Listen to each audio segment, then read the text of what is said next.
Muy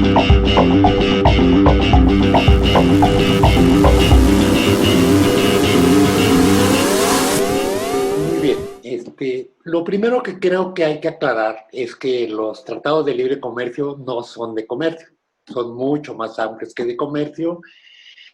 Eh, Esto se irá viendo claramente a lo largo de todo el curso.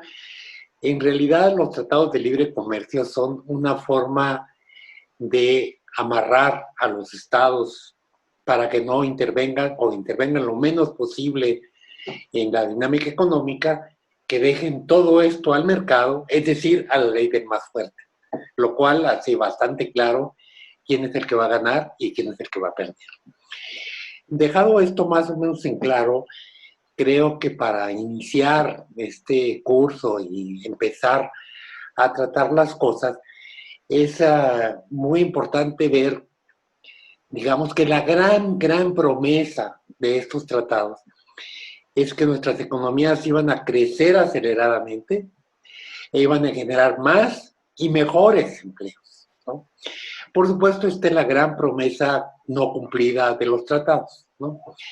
Creo que ejemplificando con el caso de México, porque en realidad en el Mercosur propiamente no hay todavía tratados de libre comercio, aunque hay tratados de inversión, que es el centro de los tratados de libre comercio, podríamos ver dos, tres datos que pudieran ayudarnos a aclarar las cosas.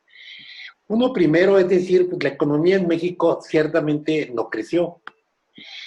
Es el periodo del TLC, estos 25 años de TLC, 26 ahora, es el periodo de crecimiento más bajo de toda la historia del país, de todos los modelos económicos que ha tenido el país.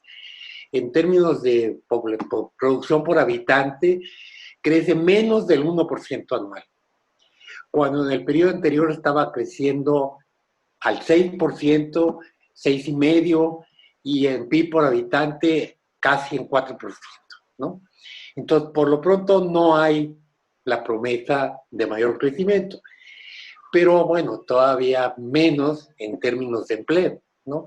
También dos, tres datos que pudieran ayudarnos. Ustedes van a ver en el curso en todos los países esto mucho más detenidamente. Durante cada año del TLC hay 400,000, digamos, un déficit de empleo respecto a la gente que se incorpora al mercado laboral, 400,000 menos que los que piden empleo, ¿no? Digamos, dos terceras partes de los trabajadores no tienen seguridad social, ninguna seguridad social, ni derecho, ni están inscritos en el Seguro Social, ni tienen prestaciones, no tienen aguinaldo, nada, absolutamente nada. Por supuesto, pues ahí dentro de estas dos terceras partes está la mitad que está en el sector informal, pero no solo es el sector informal, también el empleo formal está en pésimas condiciones de trabajo. El 40% de las familias con dos trabajadores dentro de la familia no alcanzan su salario a comprar la canasta básica de bienes, ¿no? Es decir, están en pobreza. La pobreza no es de los que no tienen trabajo. La pobreza es del 40% de los que tienen trabajo. Estamos hablando siempre del periodo del Tratado de Libre Comercio de América del Norte. Digamos, en México se presume enormemente que, a diferencia del resto de países de América Latina, es un país industrializado y efectivamente el 80% de nuestras exportaciones son productos industriales, no es productos primarios, minería o agricultura, como es el caso de Centroamérica y buena parte del Cono Sur, ¿no? Quizá con excepción de Brasil, Argentina un poco, pero aún en esos países sus exportaciones en general no son manufactureras. En México sí, y eso se presume como un gran logro, ¿no? Y efectivamente el 80% de nuestras exportaciones son manufacturas, pero en realidad son maquila de productos norteamericanos, particularmente de Estados Unidos, ¿no? En realidad, el contenido mexicano de estos productos es muy bajo, alrededor del 16%, y el valor agregado más o menos lo mismo. Pues en realidad vienen a producir aquí la parte de mano de obra, más de mano de obra intensiva, por aprovechar los salarios bajos, ¿no? Digamos, los salarios en México son industriales, no el salario mínimo, por lo menos 7 veces menos que en Estados Unidos, ¿no? Entonces, esto es la ventaja, ¿no? México compite a partir de salarios bajos, no de innovación, de calidad de nuestros productos, sino a base de los productos básicos. Y esto es básicamente fruto precisamente de dejar todo al mercado, ¿no? Yo recuerdo que cuando se inició la negociación del TLC en México, yo le pregunté al jefe de la negociación, Herminio Blanco, cuál era el proyecto de país que México tenía en la cabeza cuando estaba sentado en la mesa con Estados Unidos negociando. Yo esperaba una respuesta, evidentemente, con la que no iba a estar de acuerdo, pero me impresionó la respuesta. Me dice, ¿proyecto de país? ¿Para qué? El mejor proyecto de país, textual, es no tener proyecto de país y dejar que el mercado defina al México posible. Bueno, pues esto es lo que define el mercado. El mercado es la competencia y evidentemente México no iba a ganar en esa competencia y menos limitando la capacidad del Estado para intervenir en la economía, para planear, para, digamos, apoyar a sus empresas, al menos al principio, para que sean competitivos. Entonces, dejarlo todo el mercado es dejarlo a la ley del más fuerte y bueno, es muy evidente quién va a perder y quién va a ganar, ¿no? Esto no tiene, digamos, demasiado misterio, ¿no? Digamos, en el caso del sector industrial, particularmente la automotriz, que se presume que es el gran exportador de México, en realidad son exportaciones gringas desde México, más que exportaciones mexicanas, ¿no? Pero se presume que es esto y que en ese sentido México se convirtió en una potencia exportadora industrial. Eso es la propaganda no gubernamental. Digamos, es increíble si esto lo comparamos. El sector manufacturero exportador significa el 4.5% del PIB, o sea, de la economía mexicana. Entonces, en el mejor de los casos, le ha ido bien y beneficia al menos del 5% de la economía mexicana, ¿no? Y al 2.5% del empleo.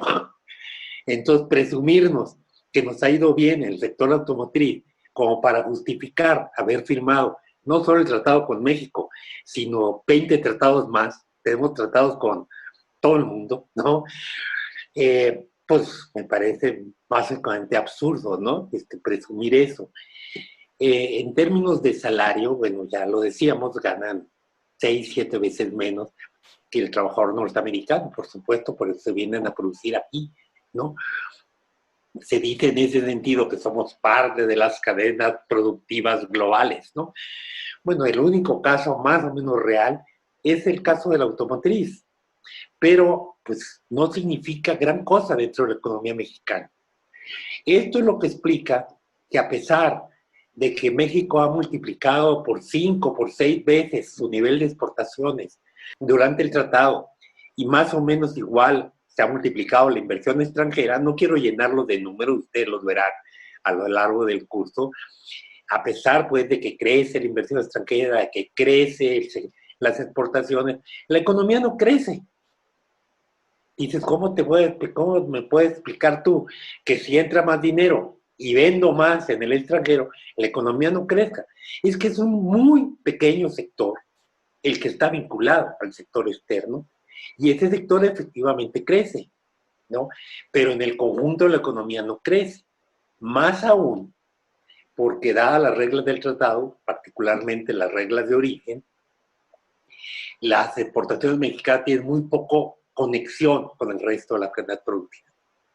Entonces, en realidad, el tratado lo que ha permitido es una máquina de ferrocarril que va rápido, rápido, rápido, el sector exportador, el sector donde está la inversión extranjera, pero no jala al resto de los carros.